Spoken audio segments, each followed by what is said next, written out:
अगर मैं आपसे सवाल करूं कि आप एक मोटरवे पर ट्रेवल कर रहे हैं, आपकी गाड़ी स्पीडोमीटर पर ये रफ्तार 100 किलोमीटर पर घंटा की स्पीड पर दिखा रही है, तो सवाल ये है कि आप कितना स्पीड से ट्रेवल कर रहे हैं। ऑब्वियसली आपका जवाब होगा कि 100 किलोमीटर पर घंटा की स्पीड से।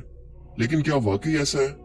क्योंकि आप तो अपनी सीट पर बिल्कुल स्टिल बैठे हैं, कोई हरकत नहीं कर रहे। ये आपकी गाड़ी है जो कि इतनी स्पीड पर मुसलसल ट्रेवल कर रही है। इस कॉन्सेप्ट से हमें एक बात समझ में आती है कि किसी भी चीज के लिए मूवमेंट या हरकत इसके रेफरेंस पॉइंट पर डिपेंड करती है, यानी वो ऑब्जेक्ट या चीज किस हालत के अंदर मौजूद है। मसलन आप एक ट्रेन में सफर कर रहे हैं जो कि बहुत ही स्पीड से चल रही है, मगर ट्रेन से बाहर मौजूद चीजों के मुकाबले में, क्योंकि ट्रेन के अंदर तो आप समेत हर एक चीज रुकी हुई है। बिल्कुल यही फार्मूला हमारी यूनिवर्स पर भी अप्लाई होता है। इस वक्त मोबाइल या कंप्यूटर की स्क्रीन पर आप बैठे एक जगह पर ये वीडियो देख रहे हैं, कोई हरकत नहीं कर रहे, लेकिन हमारी ये जमीन आपको सूरज के गिर्द 30 किलोमीटर पर सेकंड की स्पीड से लेकर मुसलसल हरकत कर रही है। इस स्पीड का अंदाजा लगाने की कोशिश करें कि आपको इतनी रफ्तार कभी महसूस ही नहीं होती। यूनिवर्स के स्केल पर आगे बढ़े तो हमारे सूरज के गिर्द जमीन जैसे प्लैनेट चक्कर लगा रहे हैं, और सूरज जैसे अरबों खरबों सितारे हमारी इस गैलेक्सी मिल्की वे के अंदर मौजूद हैं, जिसके मिड के अंदर मौजूद सेंटर पॉइंट यानी एक बहुत बड़े सुपर मैसिव ब्लैक होल के गिर्द इसकी शदीद तरीन ग्रेविटी की वजह से चक्कर लगा रहे हैं। यानी आप और मैं जमीन पर मौजूद सिर्फ सूरज के गिर्द नहीं, बल्कि इस ब्लैक होल के गिर्द भी 130 किलोमीटर पर सेकंड की स्पीड से बढ़ रहे हैं, पर यह मूवमेंट हमें महसूस नहीं होती। अब तक साइंसदानों का अंदाजा था कि इससे आगे कोई भी मूवमेंट हमारी मिल्की वे गैलेक्सी पर असरअंदाज नहीं हो सकती, पर वो गलत थे, क्योंकि इन्हें एक ऐसी पुरस्कार और हैरत अंगेज ताकतवर चीज का खोज मिला जिसे जानकर इनके होश उड़ गए। इस ऑब्जेक्ट में ऐसा क्या था जिसने यूनिवर्स के बारे में हमारे सभी नजरियात को बिल्कुल बदल कर रख दिया? आइए जानते हैं। साइंसदानों की खोज के मुताबिक हमारी ये मिल्की वे गैलेक्सी भी स्टिल नहीं है, ये भी किसी बड़े ऑब्जेक्ट की तरफ हर सेकंड खींची चली जा रही है, जिसका नाम है द ग्रेट अट्रैक्टर, और ये स्पीड 600 किलोमीटर पर सेकंड से भी ज्यादा है। ये ग्रेट अट्रैक्टर आखिर क्या चीज है? जाहिर है कि इसका साइज हमारी सोच से भी ज्यादा बड़ा हो सकता है, क्योंकि आइंस्टाइन की थ्योरी ऑफ रिलेटिविटी के मुताबिक जिस ऑब्जेक्ट का मास जितना ज्यादा होगा, इसकी ग्रेविटी यानी चीजों को अपने साथ बांध कर रखने या खींचने की ताकत भी इतनी ज्यादा होती है। जैसे हमारा सूरज हमारी जमीन से साइज के अंदर 13 लाख गुना बड़ा है, यानी एक सूरज के अंदर तकरीबन 13 लाख जमीनें समा सकती हैं, और इसीलिए अकेले सूरज की ग्रेविटी पूरे सोलर सिस्टम के प्लैनेट्स को लेकर न सिर्फ अपने बल्कि हमारी मिल्की वे गैलेक्सी के गिर्द भी चक्कर लगा रही है, क्योंकि हमारी मिल्की वे गैलेक्सी के सेंटर में एक सुपर मैसिव ब्लैक होल मौजूद है, जिसके अंदर इतना ज्यादा मैस है कि वो हमारी 1 लाख लाइट ईयर की दूरी पर फैली इस गैलेक्सी को और इसके अंदर मौजूद हर एक चीज को अपने गिर्द घूमने पर मजबूर कर रहा है। पूरी कायनात में सबसे तेज रफ्तार है स्पीड ऑफ लाइट, जो कि एक सेकंड के अंदर 3 लाख किलोमीटर का सफर तय कर सकती है। यानी इस रफ्तार से आप एक सेकंड के अंदर चांद पर होंगे और एक ही सेकंड में चांद से जमीन पर, या इसी स्पीड से आप एक सेकंड के अंदर जमीन के साथ चक्कर लगा सकते हैं, सिर्फ एक सेकंड में। अब इसी स्पीड से आपको मिल्की वे गैलेक्सी से बाहर निकलने के लिए 1 लाख लाइट ईयर का टाइम चाहिए। अब इस मैसिव ब्लैक होल के साइज और इसके मैस का अंदाजा लगाएं कि ये अपनी ग्रेविटी की वजह से पूरे 1 लाख लाइट ईयर पर फैली मिल्की वे गैलेक्सी को अपने गिर्द घूमने पर मजबूर कर रहा है। अब ये एक ब्लैक होल इतना ताकतवर है तो अंदाजा लगाएं कि हजारों गैलेक्सीज को न सिर्फ अपनी तरफ खींचने वाला बल्कि इन्हें कंट्रोल करने वाले ऑब्जेक्ट का मैस या इसकी ग्रेविटी कितनी होगी, यानी द ग्रेट अट्रैक्टर। हमारी मिल्की वे गैलेक्सी बाकी 1 मिलियन यानी 10 लाख बाकी गैलेक्सीज के साथ मिलकर एक बड़े क्लस्टर का हिस्सा है, जिसे कहते हैं विर्गो सुपर क्लस्टर। ये 100 मिलियन लाइट ईयर तक फैला हुआ है। इन सब गैलेक्सीज का मैस एक दूसरे को ग्रेविटी की वजह से जोड़े रखता है, जिसकी वजह से हमें ये क्लस्टर या इलाके एक दूसरे से जुड़े हुए या मकड़ी के जाले की तरह नजर आते हैं, जो कि यहाँ पर मौजूद है। अगर इन ऑब्जेक्ट्स की आपस के अंदर दूरी किसी तरह से बढ़ जाए तो ये स्ट्रक्चर भी बाकी नहीं रह पाएंगे। 1980 की दिहाई में साइंसदानों को पता चला कि न सिर्फ मिल्की वे बल्कि इसके साथ 400 और गैलेक्सीज भी यूनिवर्स में मुसलसल एक खास पॉइंट की तरफ बढ़ रही हैं। कोई ऐसी बहुत बड़े साइज की चीज थी जो कि मुसलसल इनको अपनी तरफ खींच रही थी, और इसी को द ग्रेट अट्रैक्टर का नाम दिया गया, जिसका मतलब कि इसके अंदर 10 मिलियन बिलियन सूरज के बराबर मैस होना चाहिए, और ये इतना बड़ा नंबर है कि आपका दिमाग भी इसको इमेजिन नहीं कर पाएगा। पर सबसे अहम सवाल यह है कि ये चीज आखिर है क्या, ये कैसे दिखती है, और इसकी मौजूदगी में इंसानों का मुस्तकबिल क्या होगा। इस स्ट्रक्चर की मौजूदगी और इसका साइज न सिर्फ ग्रेविटी के फार्मूले की मदद से कंफर्म किया गया, बल्कि कॉस्मिक माइक्रोवेव बैकग्राउंड रेडिएशन ने भी इसे कंफर्म किया। यह रेडिएशन इस वक्त बनी जब हमारी ये कायनात एक नुक्ते से फटकर फैलना शुरू हुई। इसके मिडल तक रेड कलर के इलाके ये बताते हैं कि यहाँ पर मौजूद ऑब्जेक्ट मुसलसल हरकत में है, जबकि ये ब्लू एरिया या तो खाली है या फिर इसका डाटा हमारे पास मौजूद नहीं।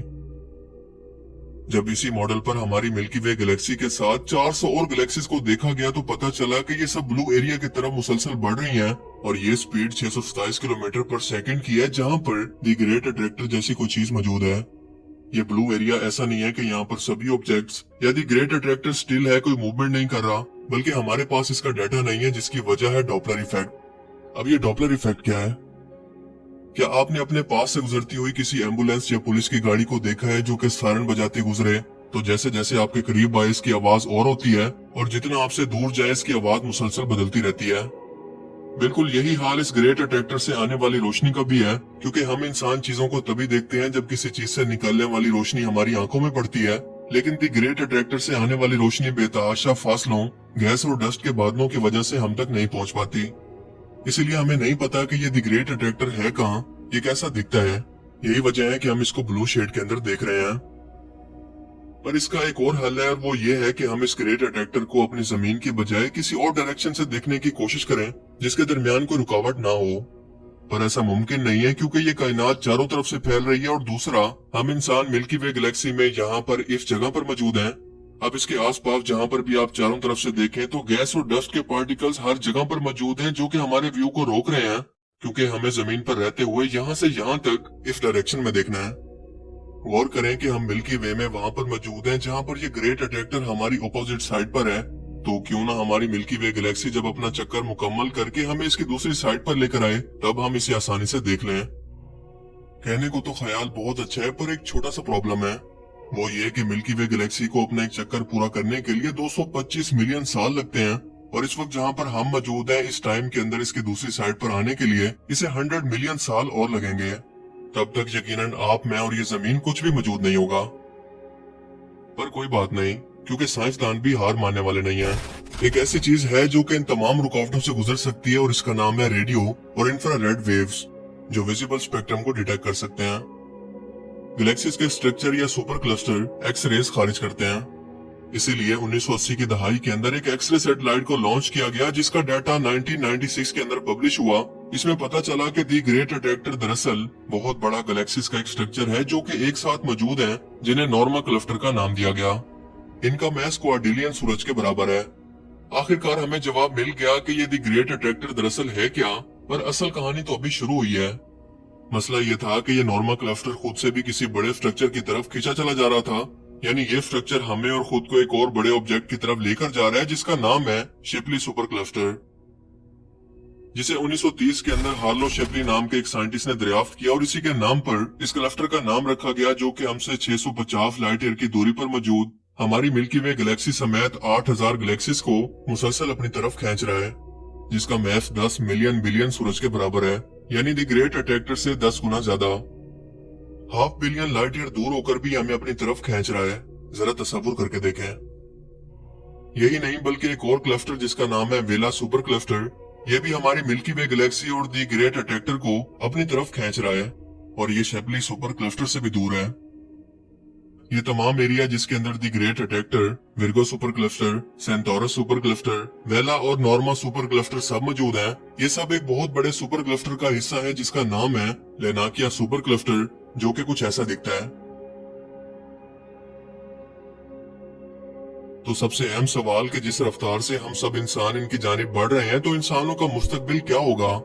इसका जवाब है कि हमारी यूनिवर्स हर लम्हा फैल रही है, लेकिन बहुत ही तेज रफ्तार से। हम इन क्लस्टर्स की तरफ बढ़ तो रहे हैं, लेकिन साथ साथ ये कायनात भी उसी स्पीड से मुसलसल बढ़ रही है। तो आसान अल्फाज के अंदर बस ये समझ लें कि अगर आपको 1 किलोमीटर का सफर तय करना है, जिसके लिए आप अभी निकलते ही हैं, तो अगले ही लम्हे ये फासला फैल कर हो जाएगा 2 किलोमीटर, क्योंकि यूनिवर्स बहुत तेज फैल रही है। यानी हम इंसान दी ग्रेट अट्रैक्टर और वेला सुपर क्लस्टर की तरफ बढ़ तो रहे हैं, लेकिन इस तक कभी पहुंच नहीं पाएंगे। ऐसी क्या चीज है जो कि इस यूनिवर्स को इस कदर तेजी से फैला रही है? ये इंसानों के लिए एक पहेली है जिसे अब तक हम सुलझा नहीं सके। इसका नाम है डार्क एनर्जी, जो कि हमारी यूनिवर्स का 69% है, पर हम इंसान इसके बारे में कुछ नहीं जानते। हमें नहीं पता कि ये क्या है। यूनिवर्स का ये फैलाव हर डायरेक्शन के अंदर बिल्कुल एक जैसा है, लेकिन इस यूनिवर्स के अंदर कुछ गैलेक्सीज अजीबो गरीब बर्ताव करते हुए एक अलग डायरेक्शन के अंदर बढ़ रही हैं। अब तक हम इंसान क्योंकि सिर्फ ऑब्जर्वेबल यूनिवर्स को ही देख पाते हैं, इसीलिए मुमकिन है कि यहाँ कोई इतना बड़ा ऑब्जेक्ट मौजूद हो जो कि इन तमाम गैलेक्सीज को अपनी तरफ खींच रहा हो। हम इंसान ये कभी नहीं जान पाएंगे क्योंकि ऑब्जर्वेबल यूनिवर्स ही हमारे देखने की हद है, इसके पार हम कुछ भी नहीं देख सकते। पर आपके ख्याल में ऐसा यहाँ पर क्या हो सकता है जो कि इसकी वजह बन रहा है? मुझे कमेंट सेक्शन में जरूर बताना।